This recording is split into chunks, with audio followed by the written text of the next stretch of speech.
ओम नमः शिवाय। जय शिव शंकर। आज की इस वीडियो में हम शिव महापुराण के दूसरे खंड के छठे अध्याय का हिंदी में वर्णन करेंगे। तो वीडियो को हम स्टार्ट करते हैं।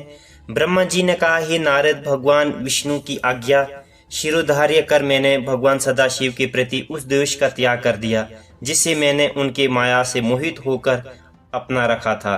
तदुपरांत दक्ष को बुलाकर उसे वे सब हाल कह सुनाया जो कुछ श्री विष्णु जी ने मुझसे कहा था। मैंने उससे कहा, हे पुत्र, अब तुम एक कन्या को जन्म दो जो भगवान सदाशिव की पत्नी हो सके।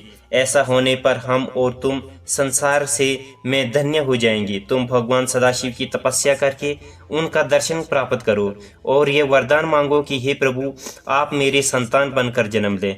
मैं भी तपस्या करके उससे ही यही मांगूंगा। ये भगवान त्रिशूल पानी, आदिशक्ति संपन्न तथा सगुण निर्गुण दोनों स्वरूप वाले हैं। उनकी महिमा का पार वेद ने भी नहीं पाया है। वे तपस्या के वशीभूत होकर निश्चित ही दर्शन देते हैं।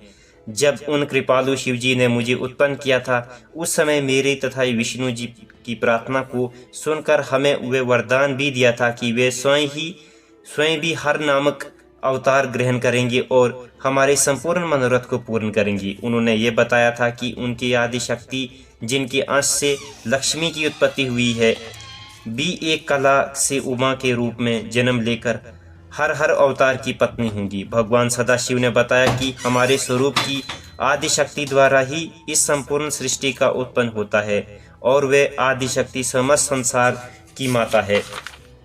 अस्तु हे दक्ष, वे आदि शक्ति तुम्हारे घर में सती नाम से जन्म लेगी। तुम मुझे तथा विष्णु को तो पत्नी से ही देखते हैं परंतु भगवान सदाशिव के हर अवतार ने जब तक किसी स्त्री को स्वीकार नहीं किया और न अब तक सती का अवतार ही हुआ है। अतः तुम ऐसा उपाय करो जिससे सती का अवतार हो। इस प्रकार समझकर मैंने दक्ष को विदा किया। तदुपरांत घर जाकर संपूर्ण इंद्रियों को वशीभूत कर वेद के अनुसार तपस्या करने लगा। मैंने अपने मन में श्री जगदम्बा का ध्यान कर श्वास को मस्तिष्क पर चढ़ा लिया और मन को वेग को जीतकर उनकी स्तुति की।